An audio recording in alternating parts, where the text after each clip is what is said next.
quick synopsis of when this scene probably breaks down.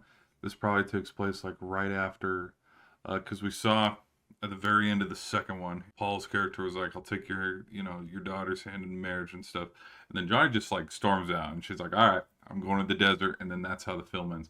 This is probably the first interaction between them after that.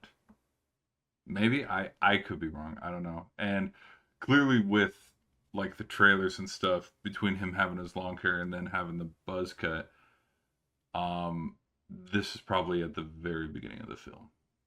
Maybe. I like the establishing shots of when he has hair versus when he goes bald. Bald is probably towards the end of the film. Just looking at those kind of context clues. This is probably towards the beginning or middle of the film. This is probably during the third act. This is probably a vision because clearly, who are these kids? Like this is a vision. What do you know about me? Oh yeah, this is definitely after. I think you're way beyond redemption. It's probably the telltale of, hey, this is. So lots of people compare it to Star Wars of like, this is the Revenge of the Sith plotline where okay, Anakin's already gone to the Jedi Temple.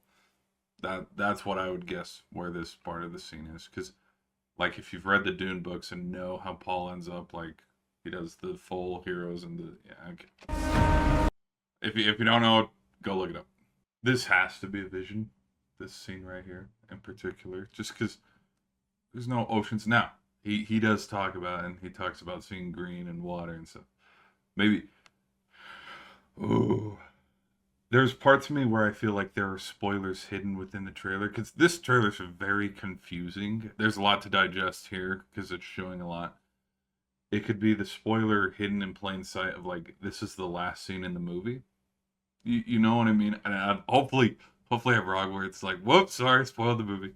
But yeah, like there are probably some really impactful scenes that it shows in the trailer where it's like, if you know deep about Dune lore and have read the books, you're like, wow, that trailer spoiled everything. But like for normies like myself, it's like, they wouldn't have caught it.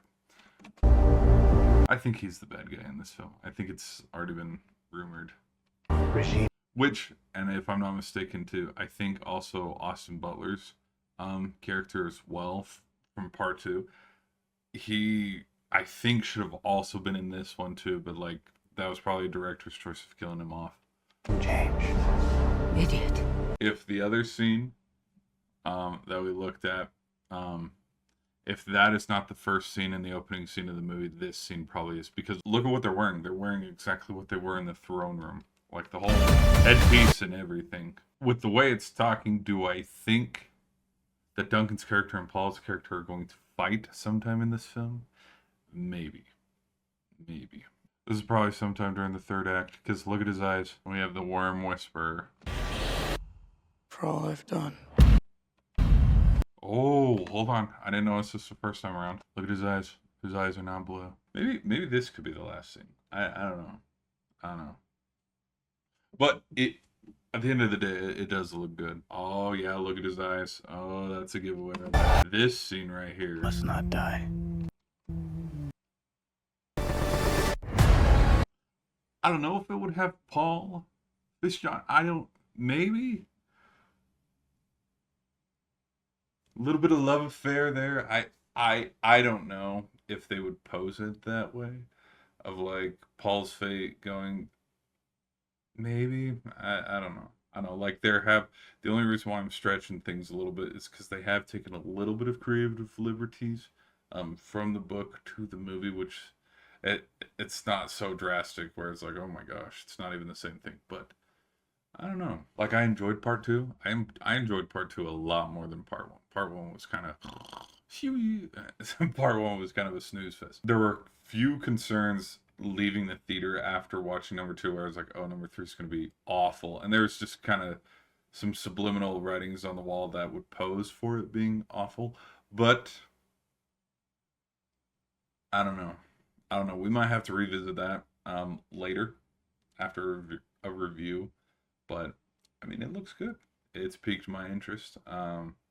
to me, it's definitely a lot more interesting than. I mean, around the same time Avengers Doomsday will be coming out. Probably be a little bit more interested in this and the conclusion to the trilogy of this. Anyways, we'll just see. We'll just see, guys. That's my thoughts. Hopefully, I didn't spoil too much. Because again, I don't know any context. I'm coming from the normie perspective, but those are just kind of things that I noticed in details. I think it's going to be a good film. It's probably not going to win any Oscars, unfortunately, because or be nominated for anything, because that's what I thought number 2 would be, but no. They had no nominations whatsoever. But anyways, guys, be sure to let me know your thoughts in the comments, and I'll see you in the next one.